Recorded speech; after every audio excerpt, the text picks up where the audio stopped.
It's all your fault. At my sister's wedding, I, the younger sibling, suddenly found myself being scolded by my sister, who was the day's star. She had just had beer poured over her head out of nowhere. The most baffling part was the person who had poured the beer was my husband, who, until a moment ago, was seated right next to me. Confused and frozen in place, I was in for a shocking revelation. My name is Samantha, a 28-year-old office worker. 3 years ago, I married my husband George, and we've been living together ever since. We're starting to seriously consider having kids, but I believe that's something we have to decide as a couple, and something to be blessed with.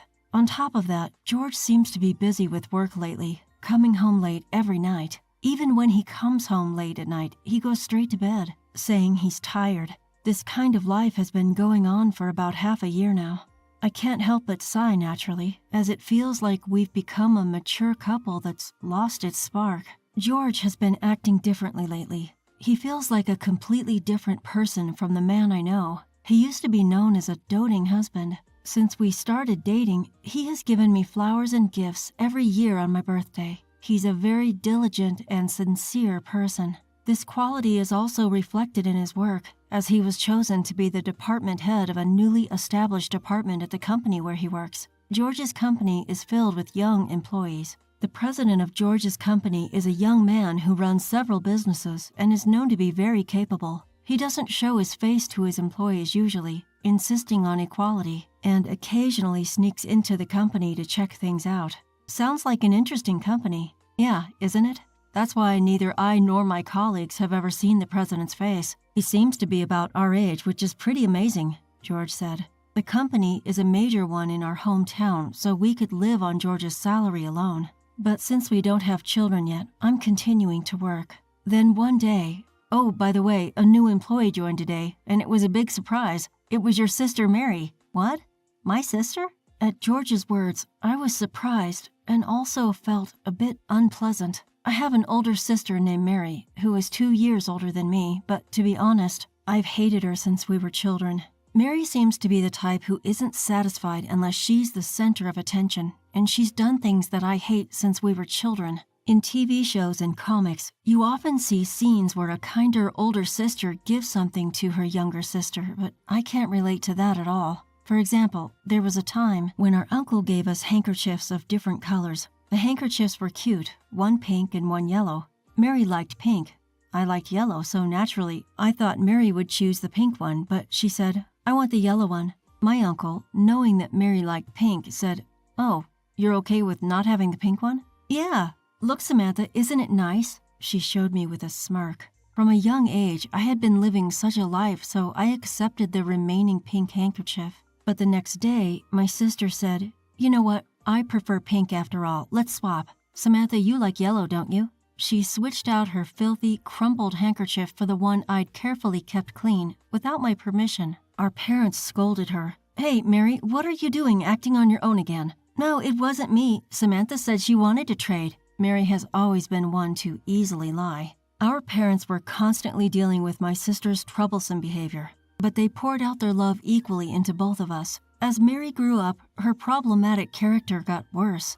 When I introduced my boyfriends to her in our student days, they would often suddenly break up with me shortly afterwards. At first, I didn't understand why, but everything clicked when I saw her flauntingly holding hands with my ex-boyfriend on our way home from school. Unlike me, who was rather reserved, Mary was stunningly beautiful and flashy. Her character might have been the worst, but she was quite the looker, fooling many people. Mary's obsession with me was abnormal, but I guess that's because she hated me just as much as I hated her. From then on, I stopped introducing my boyfriends to her. Even now, Mary remains single, but she's always got some high-flying boyfriend by her side. At our wedding, she showed absolutely no interest in my then unemployed husband and even smirked, saying, He suits you just fine. Then, Mary suddenly showed up at my husband's company. What made matters worse was a call coming from my mother saying, That girl seems to have broken up with her boyfriend again. I wonder when she's going to settle down. I thought to myself, no way, she wouldn't go after a married man, let alone my husband, and I started feeling anxious. But looking back, my husband started coming home late around the same time that Mary joined his company. While I was going through these anxious days, an event happened that cleared up all my worries. It was a call from Mary. Hey, it's been a while, hasn't it, Samantha? Yeah, it has been. What's up, Mary? Well, I'm getting married, and I really want you and your husband to come. Wow, that's great. Congratulations. But aren't we going to have a meeting with the groom's family first? I asked, to which she replied, we just don't have the time. I'm actually pregnant. Oh, congratulations. Sorry for getting pregnant so suddenly. Mary laughed. I wasn't sure why she apologized to me. Honestly, I was pretty upset, but I didn't want to show it, so I just said, I'm looking forward to it, and ended the call. Even after hanging up, I remained upset for a while, but then I thought, if she's getting married, that means nothing happened with George, and I was worried for nothing, and I felt relieved. That night, when my husband came home unusually early, I said, I got an interesting call today and some big news. Oh, really? Who was it from? He asked indifferently, as always. Well, it was Mary. She's getting married. The moment I said that, he exclaimed, What? I was taken aback by his strong reaction, but I figured he was just surprised since they worked at the same company. Oh, Mary is, sorry. I'm just really tired today. I'm going to bed early. Good night. He swiftly headed off to the bedroom as usual. Passing by our bedroom one evening, it seemed that my husband George was on the phone with someone. He sounded a bit emotional, but I figured it was a work call, so I didn't pay much mind to it. At that time, I didn't notice that George nonchalantly addressed my sister without any formalities. That's how much I trusted him. Then came Mary's wedding day the following month. Ever since that day, George had been constantly grouchy. Hey, could you at least stop with the sour face today? It's disrespectful considering it's a wedding. All right, I got it, he replied. In the bridal room, Mary, dressed in a pure white gown, looked radiant. Much to my chagrin, she was indeed beautiful. Congratulations, Mary. Your dress is gorgeous, I said, to which she replied, Look forward to my cocktail dress for the reception, too. It was my first time meeting Mary's fiancé. He seemed like a nice guy, and he was an employee at a company within our business circle. I hate to admit it, but for Mary, who usually dates high-profile men, he seemed a bit unusual. However, the reason became clear later. His rural parents own a lot of land and are loaded. I hit the jackpot, Mary whispered to me, grinning triumphantly. It wasn't of much interest to me, so I simply responded with, Wow, impressive. At my lackluster reaction, Mary's face fell a bit, but she soon smirked and said, Well, enjoy. You too, George. Catching George's face from the corner of my eye, I noticed an expression of sadness, regret, something I couldn't quite put into words. When I asked him later, Did something happen with you and Mary at work? He responded curtly and somewhat angrily, Huh? Why? It's none of your business. After that, the ceremony went on smoothly until Mary returned from her dress change. As I was musing about her new outfit color, could it be her favorite pink? The entrance door swung wide open. In that instant, I couldn't help but utter, Huh. My sister's dress was my favorite shade of yellow. Of course, at my wedding, I wore my beloved yellow dress. Furthermore, the dress my sister wore more closely resembled mine from that time. Hey, doesn't Mary's dress look just like mine? I asked George. There was no response. Was he drunk? His gaze, however, was firmly fixed on Mary. By the way, Mary's pregnant. Do you think she's all right? I asked. George, who had been lost in thought until now, looked surprised and said, Oh, she's pregnant. After a while, I left to use the restroom. On my return, there was a commotion in the hall. Everyone was looking at the main table where Mary was sitting. She was pregnant. Could something have happened? As I hurried toward the table, I was met with an astonishing sight. There was Mary, covered head to toe in beer, her beautiful dress and hair soaking wet, and standing next to her, holding a glass of beer, was George, my husband. But Mary yelled at me, not George. This is all your fault. You should just disappear. What? Why? I responded. Everyone in the hall was confused and panicking. Cutting through the chaos, George yelled, Pregnant? What do you mean? I didn't know about this, Mary. I was taken aback. Why was George so involved with Mary's pregnancy? But then Mary's next words made everything clear. George, have you finally decided to take this seriously? Wait, what? Mary and George? Why? I blurted out, only to be told by my husband, Keep your mouth shut if you don't have a clue. If I'm irrelevant, what does that make us? As I was thinking this, my father's open hand flew towards my sister. Are you still behaving like this? This is shameful. The wedding was now out of the question. The ceremony was immediately called off, and some of the guests left, obviously displeased. In the dressing room, my husband and I, my sister and the groom, and both our parents, were present. Despite what had happened, my sister was unapologetic, clinging tightly to my husband's side. When did you two start having this relationship? I asked. To which she replied, just now noticed, huh? Probably not long after George joined the company. I felt a wave of darkness overwhelm me. My hunch had been right all along. My sister, who could never keep a boyfriend, was jealous of me, a woman with a successful husband. So I should just take him from you, she must have thought. She had heard from our parents about my husband's company and his position. In the beginning, they were just in-law siblings, but my sister started to invite my husband out under the pretext of work-related issues, and then they began to go out for meals and drinks alone. They became conscious of each other, and my husband confessed his feelings, and they started dating, he told me. The fact that my husband initiated the relationship was the hardest part for me. It seems he was even pushing for a divorce from me, hoping that by marrying another man, he would be forced to turn back. The idea of my sister having a relationship with another man for this reason was disgusting, and my husband's defense of her was even more disgusting. The yellow dress she wore seemed to be another form of harassment. Being doused with beer was unexpected, but it shows how serious I was, right? Now George is finally mine. Sorry, Samantha. She giggled. My father was about to hit her again, but my mother stopped him because she was pregnant. I felt the same way. The unborn child was innocent. I asked a question that had been on my mind. Hey, who's the father of the child in your belly? Of course it's George, my sister said to me with a triumphant look. I was honestly surprised. My sister had easily conceived a child with a man who had never been able to impregnate me. Oh, is that so? Can I go home now? I don't ever want to see your faces again. As I said this, may I also go home? It's nothing but unpleasantness here. Expect to hear from my lawyer soon. The groom, who had been silent until now, spoke up. At this, my husband sneered. I'll pay for whatever you want in damages because Mary is going to be with me.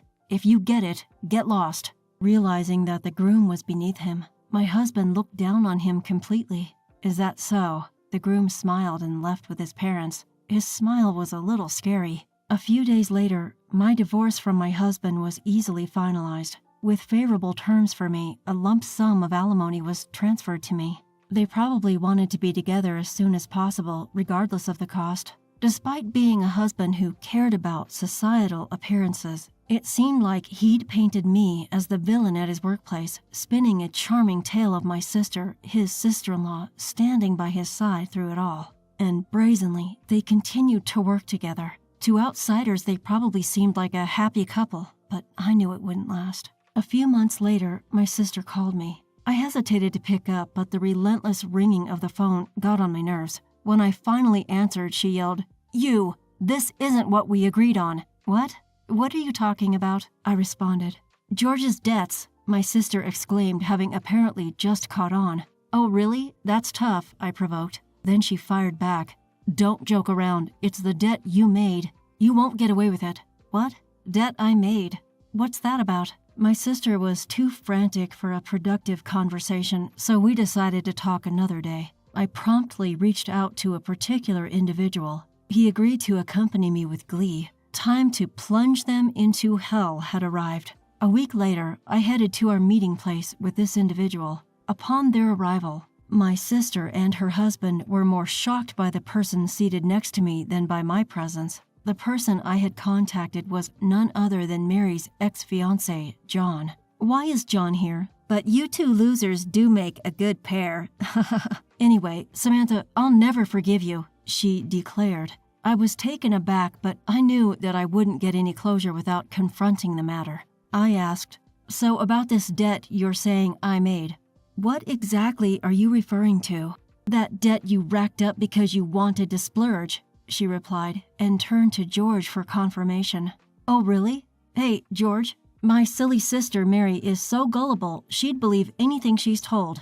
It's sad, so I'll enlighten her with the truth." "What do you mean?" Mary snapped. I decided to share a fact that she was unaware of. Could it be from gambling on the slot machines? At this, George looked at me as if to say, "Why would you bring that up?" The truth is, when we got married, his parents told me something. Before George and I started dating, he was a gambling addict, particularly hooked on slot machines. He had even accumulated debt and, unable to manage it himself, had run to his parents for help. He seemed to have fully recovered under their strict guidance, but there were signs of relapse after he was promoted at work. One such sign was his refusal to show me his credit card statements. Suspicious, I rummaged through his room when he wasn't home and found not only notices from credit card companies, but also collection letters from loan companies. I found them a week before our wedding.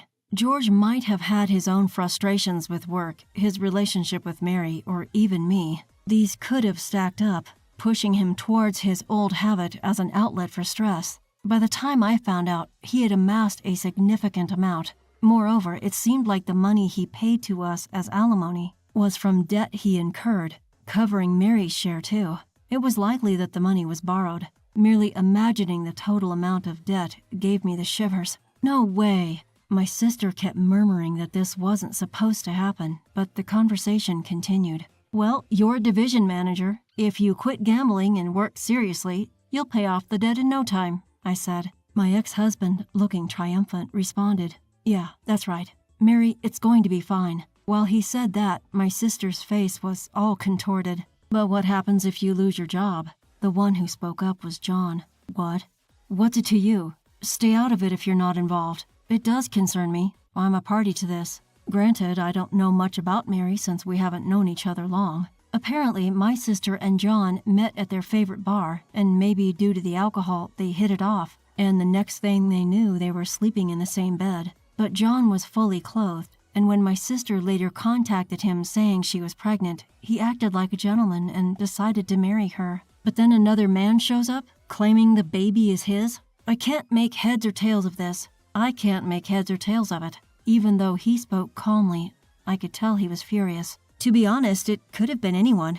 Don't worry, nothing happened. But because you happened to be nearby at the time, I just used you," my sister replied, laughing. Next to her, my husband was also grinning. These two are the scum of the earth, refreshing in their audacity. I couldn't stand sharing the same air with them.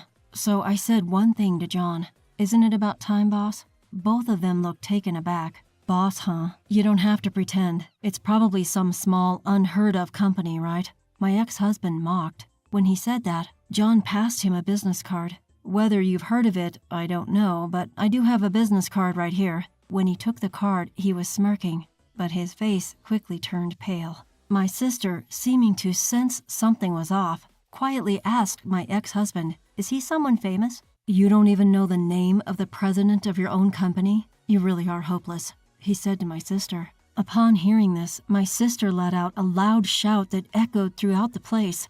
"The president?" I found out about this 2 weeks after the divorce. At the advertising agency where I work, there was a plan to interview the president of a local company, and it turned out to be John. We were both really surprised when we saw each other. He had kept everything hidden about my sister because she was an employee at his company, intending to reveal everything after the wedding. Both their faces turned pale. Ignoring their reactions, John continued speaking. "I don't judge my employees based on their private lives. However, I've been getting numerous complaints about the two of you. I think I can guess why. Apparently, ever since my sister joined the company, my ex-husband, under the pretense of field work, was often slacking off with her. My sister herself, brandishing the shield of being a manager, seemed to be throwing her weight around despite being a newbie at work. Naturally, performance suffered and the atmosphere in George's department was utterly dreadful. I'll be in touch about the disciplinary measures. Excuse me," John said as he left. "It's all your fault," my sister screamed, which could best be described as bitter resentment. "Stop yelling, it'll affect that big belly of yours. Not sure whose child it is, though," I said. At that, George, who had been in a state of shock, lunged at my sister and yelled, "What are you talking about? Stop it. Don't attack a pregnant woman. And aren't you well aware that it might not be your child?" When I said that, George looked frustrated, while my sister looked a little panicked. We never had a child. We just couldn't. The problem wasn't with me. It was with George. We had tried for a child and gone for tests. It turned out that George had a significantly low sperm count. The doctor suggested other methods and recommended treatment, but George wouldn't accept the result, refusing to move on to the next step. I waited for him to come around, but that day never came. When George found out about my sister's pregnancy, he was ecstatic, thinking, "It was a lie, I can have a child." But when she spitefully held a wedding, he was honestly angry and reportedly doused my sister in beer from head to toe. The two of them are absolutely insane. "So whose child is it?" A fight erupted right in front of me, but I didn't care, so I said, "I think things are going to get tough from here, but I have nothing to do with it. I'm leaving. Goodbye." And I left the bar. Even after that, the two of them were still squabbling loudly. Sometime later, my sister gave birth. It turned out the child wasn't George's, but the child of a coworker, a subordinate of George. My sister thought it was a fling, but it seemed the man was serious. He didn't trust her with the child, so he took custody. I thought that was for the best. And sure enough, my sister didn't resist. She didn't show any interest in the newborn and seemed to be avoiding touching it more than necessary. She had been planning to have any man's child since she thought being with a high-spec man like George would allow her to lead a wealthy life. I'm horrified. Even though she is my sister, I don't even consider her my sister anymore. Rumors spread about the real reason for George and my sister's divorce, and how they got together. Both of them were slated to be transferred to different departments, and George was going to be demoted, but both felt uncomfortable and quit their jobs. They seemed to believe they would easily find new jobs, but that didn't work out. Many local business owners, whom John had invited, attended the wedding and seemed displeased with George and my sister. They were infamous, and it's unlikely they'll ever get a decent job in town again.